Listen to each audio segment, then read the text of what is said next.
from 3 regions sensitized to U-Start or on U-Start. Republic Press, breaking the 8. Atacha back Baumia Alan ticket. Assemblyman jailed for attempted rape. And 20-year-old Ghanaian woman throws 3-month-old twin baby boys into a well. Elections will be historic, NPP assures. Ajwa Safo snubs Privileges Committee, says she has not been properly served.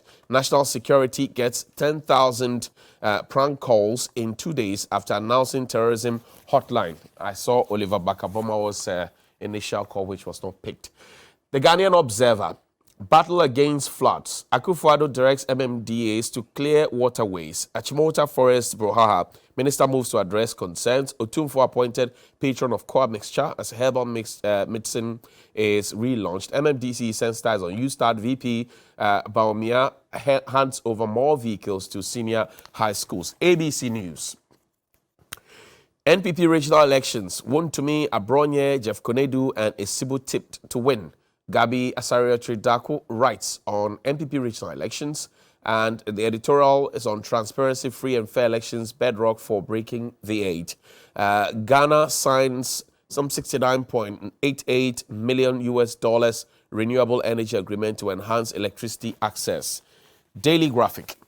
NPP regional elections. Surprises await candidates. Ashanti, Central must watch regions. Also, special prosecutor investigates Sir John's estate. Ghana hosts Arab African Investment Conference on June 1. Parliament is broke, according to Speaker Bagbin. And the Ghanaian Times says President charges AFDB governors to help drive continental growth development. Teachers must sensitize Ghanaians to terrorism threats. On path to recovery from COVID-19, Ghana records 170,696 to tourism arrivals, representing 72.5% growth over 2021 first quarter. Also, playwright Lateef Abubakar tackles child trafficking labor with Christmas in May play. Lateef, congratulations to you. And the last one is the Daily Guide. Appeal Court dismiss Berger MP. Also, I am running for president. Kennedy Japan confirms. Eastern Regional Delegates root for Kwejo Boateng Agyemang. No show at Privileges Committee hearing. And Bole SHS Assistant Headmaster has raped a student. That's the, those are the headlines, headline stories. Well, this morning, lawyer Abraham Amalba, he is the chief lawyer for the National Democratic Congress, is here in his capacity as a member of the communications team as well. Also, lawyer Kwame Jantua is the head of political affairs at the Convention People's Party. And also, NS Yaokumi is here on the ticket of the NPP's national communications team. So we'll go to them shortly. But a quick announcement. The general public is invited to the official launch of the Volta Muslims Community Development Foundation on Saturday, May 28, 2022, at the Nuria Islamic Basic School, Ho New Zongo. That's the Nuria Islamic Basic School, Ho New Zongo, at 9:30 a.m. prompt.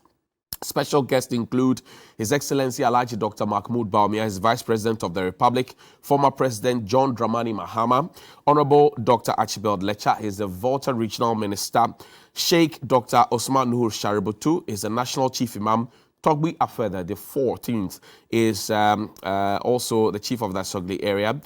Sheikh Amin Bonsu is with Amen Scientific Herbal, Dr. Okra Ben, President, Ghana Philanthropy Forum, and partners, Ghana Muslim Missions, Volta Institute of Development Studies, and Volta Safety Complex. Please call 054-103-6069 or 024-669-2491. Again, 054-103-6069 or 024-669-2491, or email mcdf.vr@gmail.com for inquiries. It's the official launch of the Volta Muslims Community Development Fund tomorrow, 28 May 2022, at Nuria Islamic Basic School, Whole New Zongo at 9:30 a.m. prompt. Gentlemen, welcome. Good morning. How are you doing? Yes. Good morning. How are you? Good to have you. Thank you. Thank you. How has the rain treated you, Amalba? Well, I was spared because my area was not flooded, but the adjoining communities had their places flooded. But I was safe. You were safe. Yeah. Okay. Council. This year my house didn't flood. Good morning to our viewers. This year my house didn't flood. Okay. And I haven't seen flood in my area. This is the West Legon area. Okay. I haven't seen any major floods in the area. Right. But I think, see, with the West Legon, because the place is very clay, water finds it difficult to seep down. But I don't think, we've had continuous rain, but not torrential rain. That's right. So I don't know what's going to happen when we have torrential, because last night, all of a sudden, it started raining around 11 o'clock. That's right. So one can't tell. But so far, so good where I'm living. But others are facing quite a difficult challenge with the rain. And really, we can't be coming back to this thing every time the rainy season comes. We should be using that water properly, but for now, I don't know. I hear you. Ernest. Johnny, Yes, sir. I did not witness any flood either, but I think I've seen in the media and I've heard people who also experienced it and people who had challenges, especially the following day. People had cause to call and inform some of us about the challenges they have in their respective areas. So, yeah, I'm aware. I see. And Great. you? Yeah. And you? Well, I was not affected immediately, but I know people who were affected, of course, because of the work I do. They called, we had cause to go to Mr. Mengel around the Flamingo area, near the Zogo Junction, Russia area. His home, everything was gone. There was that they're trying to reconstruct after the first rain hit down again. No food, which is why I was livid about the assemblies not visiting them, not supporting them in any way, not providing any kind of shelter. And this is a man who's gone past 70, who himself is trying to, save what was left. There was nothing really left, Apart from the areas we know where flooding occurs, like the circles of this world, the new flooding, has it been in new areas? It's the same old Yes, areas? new areas. New areas have been affected. Including the old areas? Exactly, new areas. And now the water levels have gone up. So they showed us levels from last year, and then they showed us levels from this year.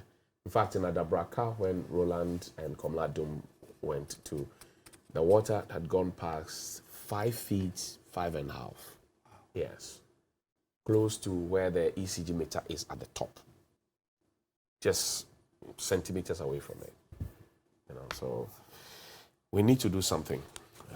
We need to do something. Anyway, let's begin from Parliament. And then the Speaker of Parliament is not too happy that their financial needs are not being addressed, according to him, by the Finance Ministry and the government, because they say that they are an arm of government, not a ministry, department, or agency, and so they should be treated and accorded that level of respect. Take a listen to Speaker Bagman. We'll return to have a conversation.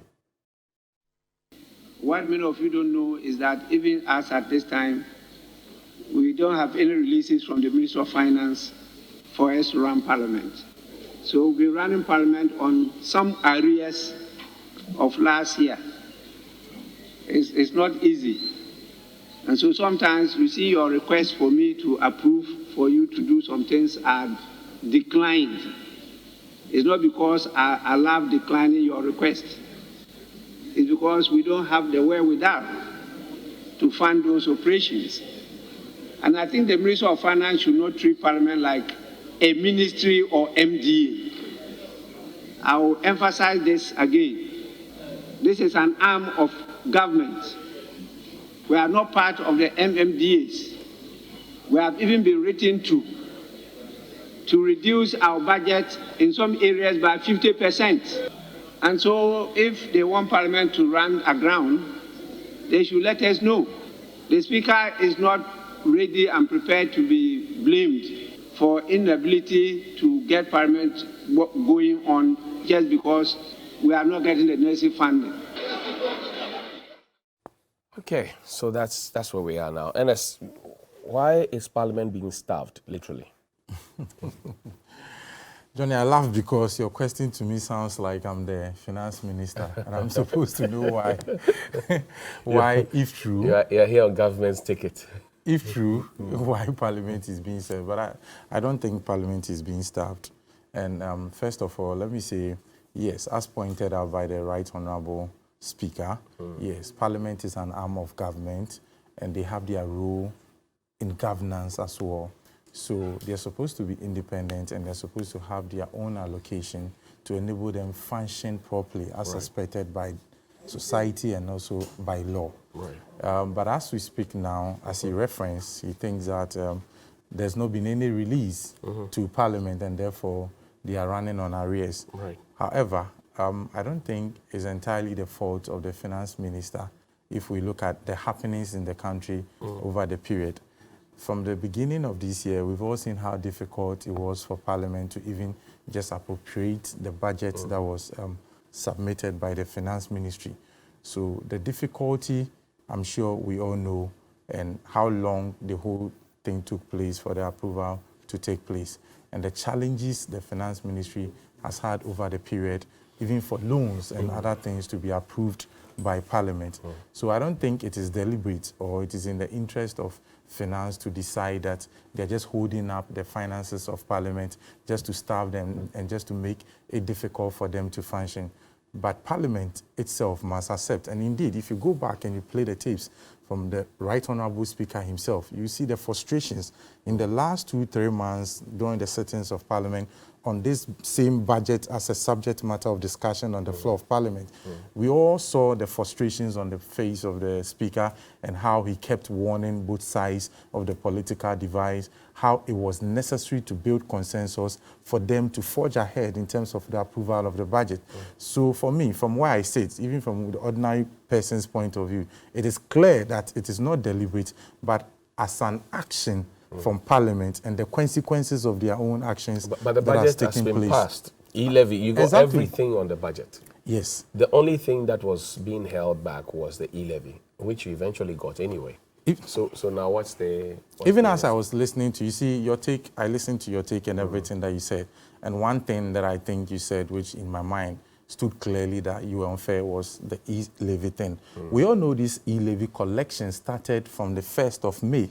And you and I know that it will first of all be collected by certain agencies and certain authorized entities. And the money will be released within specific periods. You understand? So it's not fair that just barely about 3 weeks after each operation, you begin to demand that because we've started operation or we've started collecting, you should begin to see the, the administering of the funds as quickly or as easy as possible. Is that not call based on what the GRA itself comes telling us week on week how much they have collected? If you're telling me that you're making money from it, where are you putting the money? Or you're keeping the money till the end of the month before you start disbursement, when you actually need to disburse immediately? Honestly, I can't sit here and conjecture that I know how the system runs between GRA and the finance ministry. Which is why you must not run judgment that I was unfair. No, but you're unfair. No, for instance, the reason why I say that... basing ours on what the GRA said. No, the GRA has... Hold on. The GRA knows that they started collection on the 1st of May. The GRA knows that the month of May is 31 days, right? But the GRA keeps updating us and telling us, including John Kuma, who is Deputy Finance Minister, keeps telling us how much we have accrued. So that if you are telling me how much you have accrued, and there are institutions of state like Parliament who are telling you that they don't have money to even run their business, and you are holding the money, what are you holding the money for? Okay, so first of all, you have to understand that, one, the collection of the money itself is different from how the system functions between GRA and the finance ministry, because GRA is the mandated institution to collect taxes and revenue on behalf of government.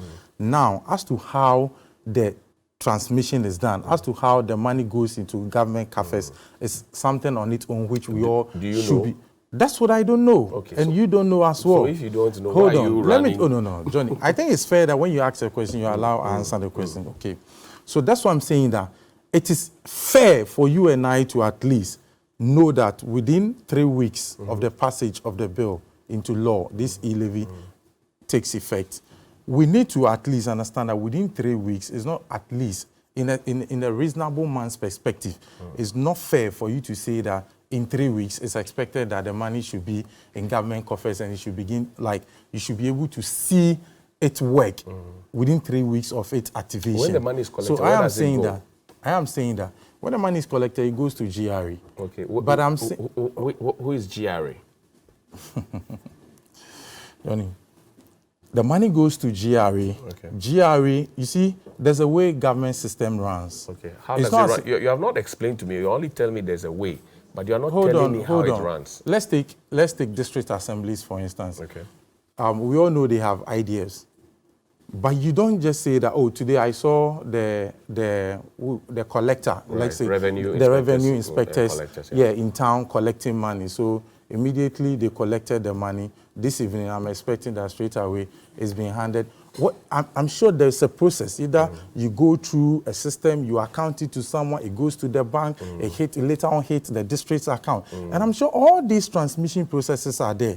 You understand? So that's what I'm saying, that it is only fair that in a reasonable man's perspective, if it's even a month, you could tell that, yes, at the end of the month, it's being accounted to whether cumulatively this is how much has come into the kitty. And therefore, we are expecting that it should also goes into government project. Okay. But you... And I'm suggesting to you that both the GRA boss and Deputy Minister for Finance, John Kuma, have given us a week-on-week analysis of how much we have collected. I'm sure when this week ends, we will hear how much we have collected again. But obviously, when you are implementing such a project of this nature, so for week one, hold on. Can I finish my question? Your question is the same thing you are repeating. So for week one, it's collected. You announce it, which means that you have logged it in. For week two, you have collected and announced it. It means you have logged it in. Why are you not spending it? You see, for a project of this nature, it's obvious that there's a committee that is monitoring the implementation and making sure where there are teething problems, where there are challenges, all these things are being corrected. And you know it. Even at the time, the very first week that it was implemented, you know the challenges that came up. How did we get those ones corrected?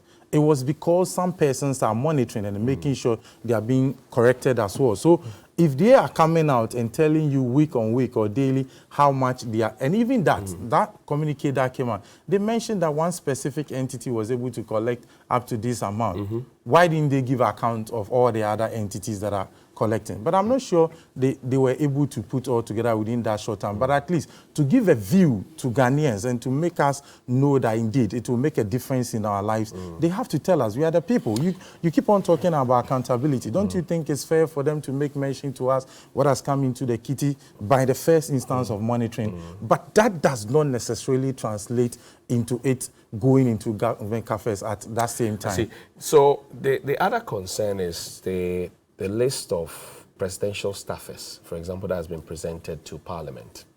The argument is that if we say we are broke, we don't have money, we are telling young people in this country that the payroll is full, yet the presidency is expanding, literally. Can't we, for example, halt those appointments and give the money to the other arm of government, like Parliament, to function optimally? All right, so one, I don't know what your argument is based on and how you keep saying. I'm asking a question. Yeah, your argument is based on, you said you are asking a question that can't we hold this? I saw that I saw in your analysis here, 120,000 was paid into somebody's can't that money? So it's an argument. You're putting out a debate, and I'm saying I don't know what your argument is premised on, what data you are speaking to in terms of before Parliament. No, but the point is that you said government presidential staffers are increasing, ballooning, and you think that money can be given to Parliament to operate.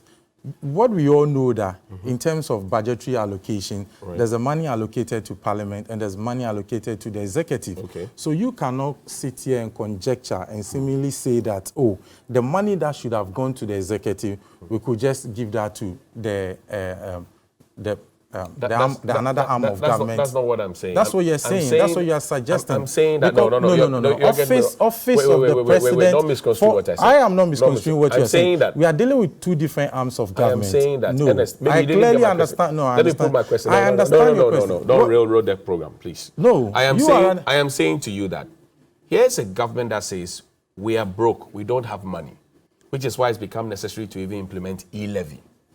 Okay.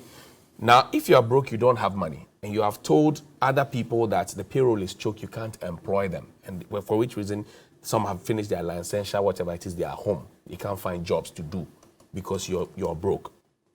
You are now expanding the presidency by employing more people, which is adding on to our wage bill for money that we do not have. And I'm saying that, don't you think that we should be managing the little we have to pass it around the institutions of state to make the state functional?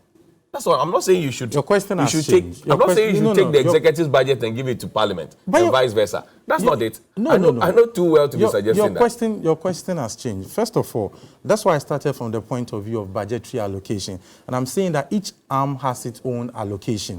So what you are speaking about in terms of office of the government machinery that's operating. All those people there, first of all, I do not know about all these expansion there at all. It's not happening anywhere. All these people have been there already. Okay. That the government is not recruiting new people under its machinery. But all these people that are functioning under the office of the government machinery, they function under the allocations to the executive. Okay. So if you are saying that, why don't we cut that money and use that money to serve a different purpose under the, or in as your solution to what Parliament is talking about, your answer is that why don't we cut this money and use this money to support Parliament? Okay. And I'm saying that that is not a fair question. That is not the document before Parliament, the document before Parliament, the total staff strength of the presidency, presidential staffers, increased from 934 in 2020 to 995 in 2021. So there's a 337 who are political appointees from 934 to 995. And this is the same time we're telling people we don't have money to employ, the payroll is choked. That's what I'm talking about. So you are suggesting that it's not happening anywhere. But the document before Parliament is suggesting that it actually has happened. And you're saying they already were there? I'm saying that this has, in fact, as you read out, you yourself could tell that there has not been any exponential increment in terms of the numbers. It's obvious. From 934 to 950 something. 995. 995. 934 to 995. You are saying that there's been over 300 people in addition, right? And I'm saying that in terms of the numbers, there's not been any exponential increase in terms of the numbers. But be it as it may, that is not also to say that in terms of the same argument you are putting up, are there no recruitment being done under other agencies? All these people that are also being recruited to go and work, are they also not Ghanaians? Are they not gaining the employment as you're advocating for other persons to also have? So it's the same, serving the same purpose, the unemployment needs. That's what you are. So if you are doing the analysis by saying that people are looking for employment and therefore this money should be allocated to those agencies so they could recruit more. Same vein, other people are also getting served in terms of the same unemployment needs. Are you suggesting, final question, are you suggesting that the presidency would not have functioned at optimal levels if this new number of 337 had not been added? I am not suggesting, but if there is no need, I'm not sure they would have recruited them. Okay. I'm sure before they go into that decision, there will be a need analysis to determine whether we need these people to serve in those capacities. I hear you. And I'm sure it's serving good purpose. That's why they did those recruitments. Speaker Bagbin is not happy. Says they are not getting what's due them, and which is why sometimes he has even had to decline honoring some requests that are made of him financially because there's no money really. If you don't have, you can't give. That's their situation. What do you say? Johnny, Parliament is broke because government is broke. But government is broke not because the state is broke. The state is very rich. Ghana is very rich. But government is broke because government has mismanaged the resources of the state. Demonstrate that. Now, if you have a president who will use 14,000 USD to charter a flight for his travels per hour, not for the whole trip. And yet, you have national service persons saying that they have not been paid for some time now. You have NAPCO people saying they have not been paid. You have those who were manning our toll booths complain that when they were laid off, they were promised jobs and now they have not gotten the jobs. So if you have a president conducting himself in this way, one question you ask yourself is, where is the president's sense of moderation? Sense of moderation. And so, let me tell Alban Babin, Parliament is broke because the government is broke. Now, you've made a point about the appointment of people to the presidency. Right. NSS, there was a need assessed. There would have been a need assessment before Clearly, that had been done. The only arm of government that is not complaining that there's no money is the presidency. Really? Oh. There are elements within government that accept that we have a situation on our hands. My choice of words, I didn't say executive. Okay. Presidency. Presidency. Choice of words. So, for the president and the people around him, they don't feel the heat that is coming from their poor management of the economy. And so that is how come they can even sit down and even contemplate appointing more people to go and do jobs that already some people are doing. I'm told there are 5 deputy communication officers. Yeah. Can you imagine? 5 deputy communication officers. And what has been their performance? You normally say scorecard. Right. The kind of information they provide us is more annoying. I just heard you say that Eugene Ayin, who is the head of the communication team, Right. indicated to the Ghanaians that the reason why people who have been appointed to offices did not declare their assets is because there was no receipt. Is this a joke? Even a person manning a kiosk, a container where they sell provisions, will not say there's no receipt. Then you have a government communicator telling the entire country when a matter has arisen that government officials are not complying with the constitution. You have the head of the communication team at the president say that it's because of receipt. And yet, you are appointing people into that office. So all the 5 of them, including he, the 6th, is that the kind of work they can turn out? But you see, it's not worrying to me because I have come to a dead end. Why? Why have you come to a dead end? Me, I've come to a dead end. Me, I've come to a dead end. Why? Because, see, it is only in Ghana that you have a situation where if more people are appointed to the position, things don't work well in that position. In this country, you have so many security chiefs, coordinator, security what, but yet the crime wave is on the ascendancy. So are you surprised that now you have more communicators appointed to the presidency and yet you have a ministry of sanitation? And this is the first time they have created that. And yet the filth that is engulfing this nation is on the ascendancy. Well, is it not because the government had a certain focus to make Accra the cleanest city? And I'm saying that... So there's a certain focus for it. Good. So it's good to say that let's deal with this matter. But having created that ministry, you see multiplication of filth in the city. When the ministry was not created, and it was with our local district assemblies, we didn't see those things. Now it's mountain. So, you see, mismanagement of our resources that benefits all of us, which sometimes is captured by government appointees to their personal benefit, is the reason why Parliament is broke. Where would you place the blame? There's government here, there's the Auditor General, there's Parliament here. Parliament is enjoined to receive the Auditor General's report year on year.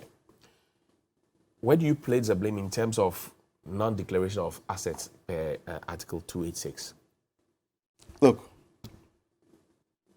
in Article 286, and when you read to Article 287, clearly, there seem not to be any severe punishment when you breach Article 286.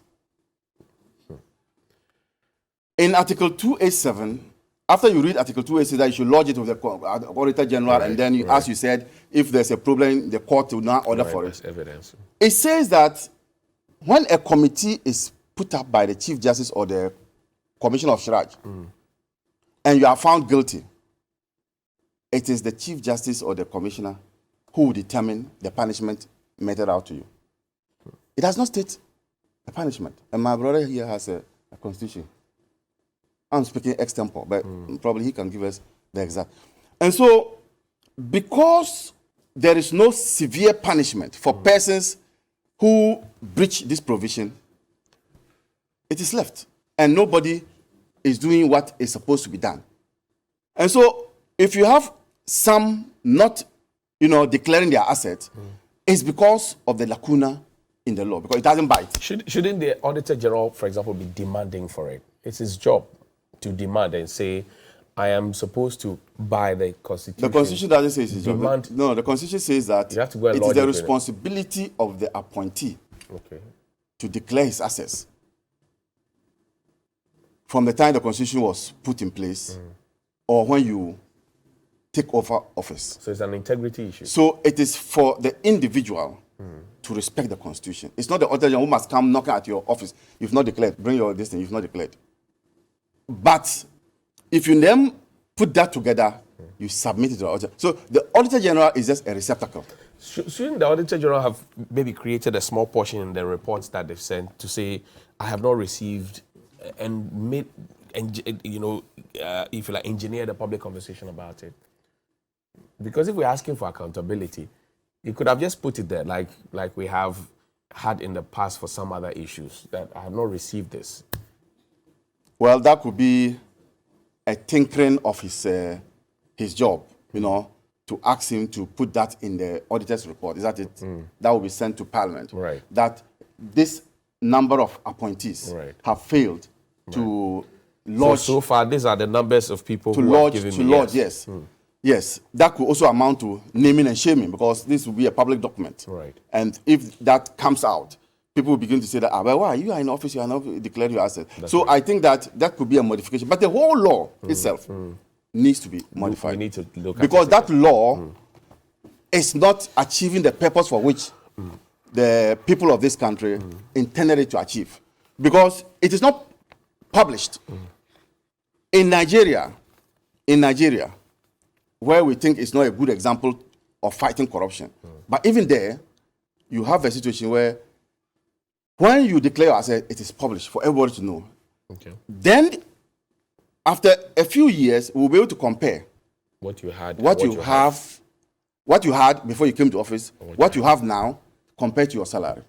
Okay. Else, what we are seeing in government now is that people are acquiring properties as if there's no tomorrow. Within 2 years, somebody can acquire a huge wealth of property that he doesn't even know the extent of his property. And so, for me, it is for us to tinker with Article 287, 286, 287, and ensure that it brings in some element of punishment, and also it serves the purpose for which we were made to. Should Parliament be running lean? Because there's no money. You remember there was a time when some discussions came up that we need to increase the membership in Parliament, and that the EC was in the process of redemarcating and creating more constituencies. Right. Well, there were those of us who were saying that the number we have now is enough. And don't even forget that even in Parliament, when you look at Parliament, there's no space to even accommodate more persons as MPs. Unless this chamber is built. And this chamber is what we have all kicked against at this time. The Constitution allows for mergers of constituencies. I don't know whether that's what you're talking about, or if you say Parliament should run lean? Are you saying they should size down the number of civil servants who are working there? That is what I don't know. But if it's the members of Parliament, the Constitution allows for merger. Okay. And it also allows for an increment. I see. As a people, we need to take a decision. I hear you. Lajantwa, Parliament, its relevance, the cash available to them to do their job is not there. Johnny, the first question I'll ask is it impeding Parliament's performance? Yes. That's what the Speaker suggests. Is it impeding Parliament's Yes, performance? that's what the Speaker suggests, and that if the ministry wants them to run aground, that day is coming. Does Parliament have the power to sanction the impediment of their work? They do. They do. They can summon the minister and ask him questions. Article 122 of the Constitution says, an act or omission which obstructs or impedes Parliament in the performance of its functions, or which obstructs or impedes a member or officer of Parliament in the discharge of his duties, or affronts the dignity of Parliament, or which tends either directly or indirectly to produce that result, is contempt of Parliament. So, they can call the finance minister and hold him for contempt, can't they? Yeah. Why aren't they doing it? The Speaker must answer that. You have the power. And it is a function of government. As he said, it's not a ministry. It's not an MMDA. DA. It's a function. We have decided to have the presidential type of system, separation of powers. So you have an executive, you have a legislature, and you have a judiciary. One, I don't know why they're not doing it. Two, the Speaker has indicated that they have requested that they cut their budget by 50%. Does this apply to the presidency? Does this apply to the judiciary? I ask the question, what has the Speaker done to make sure that there is consensus with regards to their budget? There's the leadership. Has he spoken with the finance minister? Has he spoken with the executive? Have the other speakers, second and third deputy speaker, sat to discuss and have consensus on it? Because really, Johnny, in as much as the Speaker wants to show that they don't have the wherewithal, he should have also told us the steps he has taken to make sure that Parliament is being financed. I remember that in the past, the Speaker had spoken tough and had actually, told the President when this 50% matter came up, he had told the Presidency and in fact, the executive arm of government that they cannot come and dictate, to them, how to cut their budget and all of those conversations, and that they are independent and they should take their hands off them and so what discussion came out of that? You see, we can't run the three arms of government like we are running Gridco, ECG, and VRA. Sometimes they don't talk together. There are certain institutions in this country where they have to talk together, they don't talk together. We can't do that. We have leaders of these different powers of government. We have the President of the Executive, we have the Speaker at Parliament, we have the Chief Justice at the Judiciary. When do they talk? When do they talk? And is it because if the Speaker happened to come from the ruling party, would we hear a word of this? The Deputy Speaker is from the ruling party. Right. What does he say about this? He's quiet. So both speakers, both deputy speakers, are from the ruling party. right? One is an independent, so we can't say he's from the ruling party. He has decided to sit. CBO independent. Yes. Technically, Yeah, technically. he said he decided to sit with the ruling party. Right. That clause in the constitution should change. I don't think it's fair. But then in Formula now, the party is pushing for him to be retained. Well, so is it really independent? Well, let's take it on the face of it that he's independent. Prima facie is independent. So have discussions gone on? This is a situation where the president should call the speaker and call the Minister of Finance. This kind of information shouldn't even slip out. And especially in austere moments like this, this is where we sit together and talk, even before the budget is read. Leaders should sit together. We are in difficult times. Finance Minister, what kind of budget are you looking at? Because it affects the three tiers of government. Right. What budget are you looking at? How can we make sure that at least the three arms of government runs? How? And not this, because the speaker is not from the main party, not this kind of situation we see that he's not from our party. Yes, he's speaker though, but we would starve them. Well, before Parliament rose last year, the speaker, I remember vividly, had said that if we don't come to the middle to have consensus, if we don't help government, we'll get to a point where we can't even pay salaries. No, he said that, but and that will not have money to do anything. Johnny, at all. the thing so is, that's kind of, some kind of support. Johnny, you can say it. What action has followed it? Okay, that is what we need to know. That we are not aware. Yes, tell us the action, and if the action hasn't been given, then we can say that Mr. President, why? Mr. This, why? Tell us what you just said and said. So based on this, I've done 1, 2, 3, 4, 5, but so far, this is the results I've got from it. Right. These are the solutions that have come out of it. Then we can sit here and then interrogate it better. Because at the present moment, we are all clutching in the air to see whether what he's saying is true, whether what is not true. Ideally, because it's a part of government, the finance minister should quickly come out and say, Mr. Babing, A, B, C, D, E is the situation. E, Y, Z is what we've discussed with you. A, B, C, D, this is how we want to solve it. We want to have a meeting with you. Where's the consensus?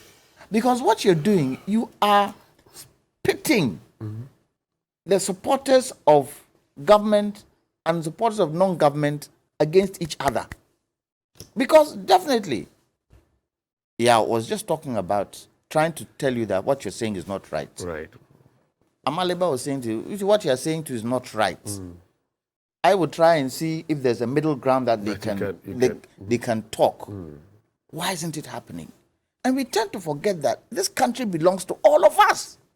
And if this country falls, we all fall. If this country goes well, we all go well. Do you sense power play? There could be. There could be power play. Because the speaker isn't from this party, isn't from the ruling party. Right. And they feel that, okay, the constituency of Parliament today, 137, 137, even 136, 137, even if they have 3 higher than the opposition, it's challenging. And we should be seen to be working together. Right now, the speaker is saying that there's no money. Right. How can government business go on? The executive depends on Parliament, doesn't it? It does. How is government business going to go on? And these are some of the things I want the speaker to say. That you bring government business to the House, we don't have the money because 1, 2, 3, 4, 5, we cannot do. But then again, some would say that would amount to trying to gazump the executive. Because if the president wants to travel, he has to inform the speaker. And the speaker would have to, as it were, there are laid down procedures. If government wants to do, say, Agenda 111, it has to come to Parliament. The Parliament would have to approve. But if Parliament is saying we don't have the money to do the work. Should Parliament, for example, say, okay, because you have not done A for me, I won't do B for you? No, it shouldn't be so. It shouldn't be so, but this is where consensus should work. This is where consensus should work. Have you told the executive to cut their budget by 50%? Well, how much money did we vote for the presidency? Was given the presidency? It was an increase. But then again, the executive has said that how much? We are cutting 30% of our salaries at least for austerity. What's the evidence that they are even doing that? Well, I've asked for the account, where it's going to be put and what is going to be used for. I've not got. Haven't they also asked parliamentarians to cut their salaries? But they have refused. Why? You see, there doesn't seem to be a connection. There doesn't seem to be a connection. In times of austerity, there has to be valid connection between opposition parties and government. But Mr. Johnson, can we have any meaningful consensus when people have entrenched positions? So, for example, you're asking parliamentarians to cut their salaries. They say no. Both NPP and NDC MPs have said no, they won't cut their salaries because they don't see the executive really cutting anything. So it looks like a hard stance for both of them. Everything you do in this life is approach. Everything you do in this life is approach, how you approach it. So parliamentarians say they won't cut their salaries. Executives say they won't cut their salaries. It's up to leadership. Please sit. ABCD is where the country is. We can't afford XYZ. If we don't do this and show to the people that we are with them and we can also manage within this situation, then it's going to be difficult. There has to be some talk. Okay. And I think most of that responsibility lies on the president. The same way he was able to leave his mountain top and come down and speak to MMDAs, the same way he should be able to bring consensus and let us talk together. Because without Parliament working, executive also won't have its things, not unless they decide we'll bypass Parliament and still go ahead. But you see, let's put in I hear you. context. Let's take a break. When we return, we can have a lot more conversation in Parliament. We also will talk about the Privileges Committee quickly. Let's take a break after this.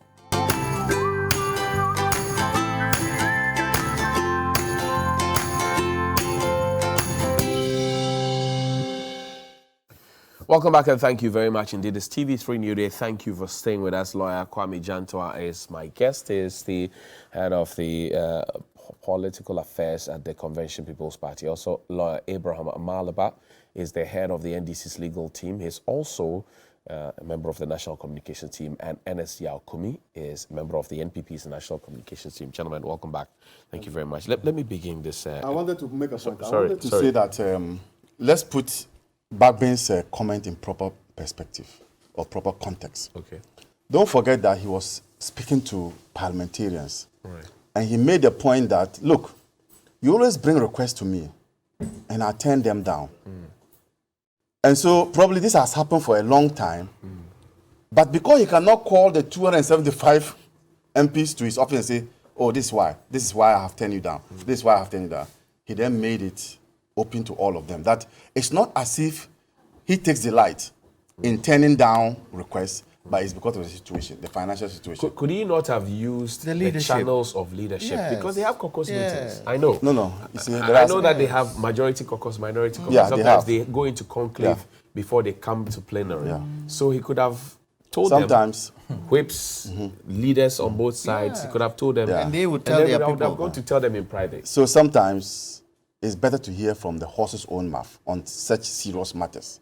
Probably there are some people who have been turned down, and they might have been thinking that because they don't belong to the NDC, that they were turned down, or maybe they have some grudges, that's why they were turned down. And so it needed to come from his own mouth and to settle the matter once and for all. And so that's the context in which he made it. Okay. I do not think that he made it. Trying so hard. No, I do not think that he made it with any malice or that to poo-poo government. He is the same person Leave that to who the made those objective comments concerning the e-levy, E-levy, right. when even the NDC people were up in arms against what he said. So I need to make that clear that it was in context. I see. Ernest, let's talk about Privileges Committee, and we have very little time left. So 3 MPs are supposed to have been put before the Privileges Committee. Oliver, we know. So again, the meetings could not happen, obviously, because Adjoa Safo is not around. Yesterday, she was on another network talking, and she sounds very confident. She says, well, she still considers herself as committed to the party. She will return.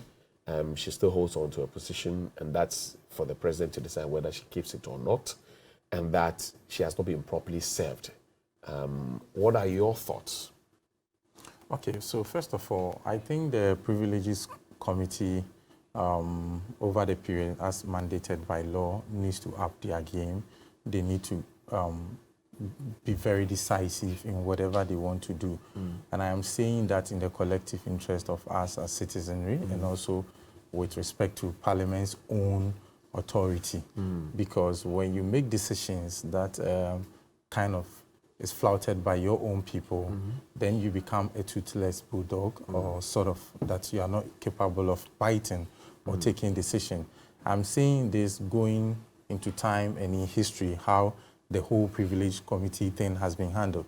Secondly, I think that when it comes to this Adjusafus issue, you know, there's a limit. The moment the person mentions that she's not being properly served, even if it has to do with even a court rate, and the person is saying that she's not being properly served, it limits what to say about the whole matter, because now she's saying the thing has not come to her attention, she's not being served, and therefore she cannot come before the Privileges Committee. So therefore, it's difficult to take a stance against her.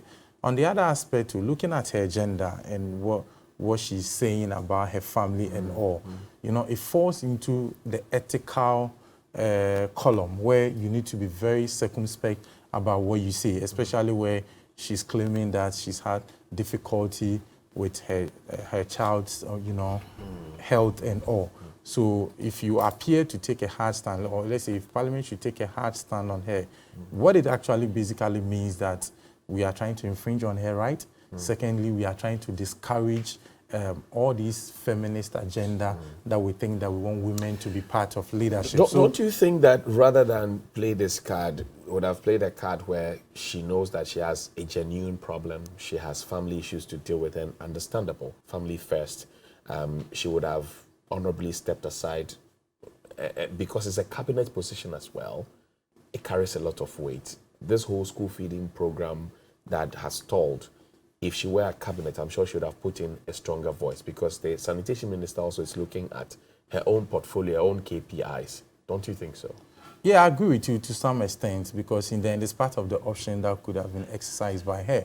And basically, you also know how in our part of the world, people find it very difficult doing the honorable thing and taking such decisions by stepping back themselves to say, basically, we are in to serve. So if I'm incapable of serving, even the Constitution gives you that privilege, that by means of infirmity, if you think that you are not capable to serve, you, like, by law, you should step aside. So if she thinks that she have that difficulty, I agree with you that it's part of the options that she needs to exercise. But be it as it is, if you sit in authority and you want to exercise the option by expelling her or trying to remove her from the position, that literally also have its own place in society.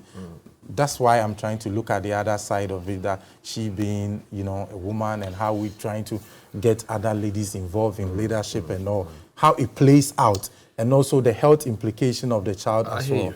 Thank you. Counsel.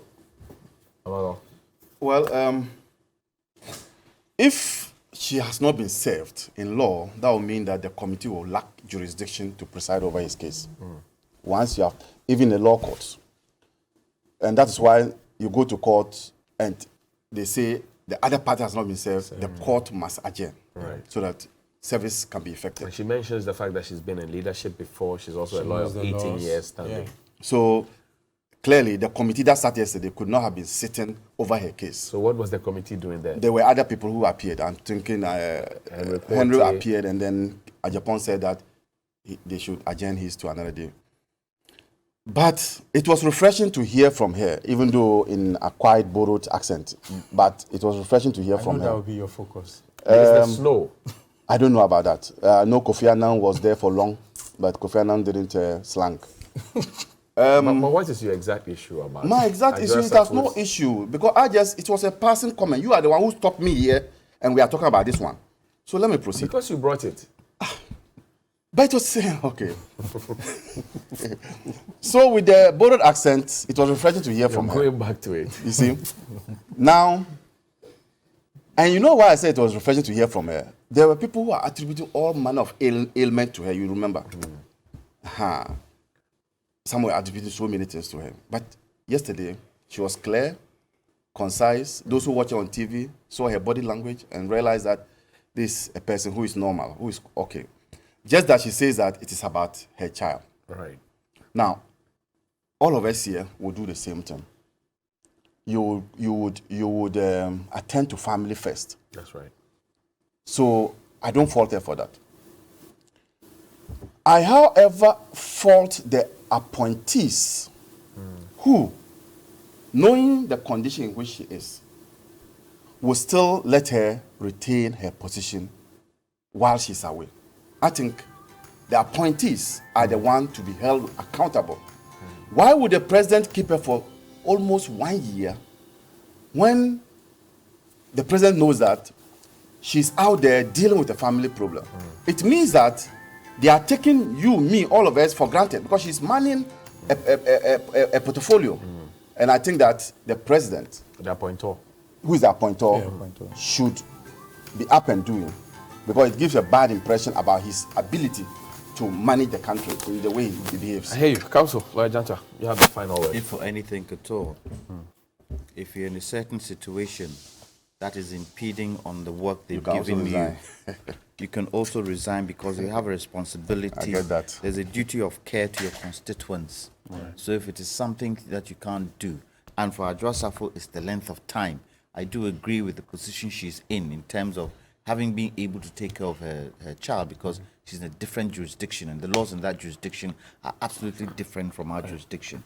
She should be able to say to herself, look, because of where I am, I'm going to resign. But the party will not allow her to She resign. put the ball right in the president's court to say that it is the president's prerogative. The president is aware of what she's going through and that it's left to the president. The fact But that she still considers herself as minister. The fact that she has put it in the president's court, she also has a responsibility to her constituents, and that decision is hers and not the president's. Well, she says- because there are people who have been given positions and have gone to the president and say, "I'm resigning," and he's accepted their resignation. Well, but she says that in a digital world, you can still manage stuff. It is from not outside. a question of being a digital world. How does she manage stuff with her market women in her constituency digitally? How does she do that? How does she do that? Okay, thank you. Lawyer Kwame Jantwa is the head of political affairs at the CPP. NSCR Kumi is a member of the NPP's National Communications Team, and lawyer Abraham Amalba is. Can you tone down for me, please? There's an LPM that has to be done. And also, lawyer Abraham Amalba is the head of the NDC's legal team. The NPP is going for its regional elections tomorrow in some constituencies. Some of them are juncted, but we wish the New Patriotic Party very well in their enterprise. And also, quickly, I hear this government is presenting vehicles to institutions of government. My question is, when is this government going to make a presentation to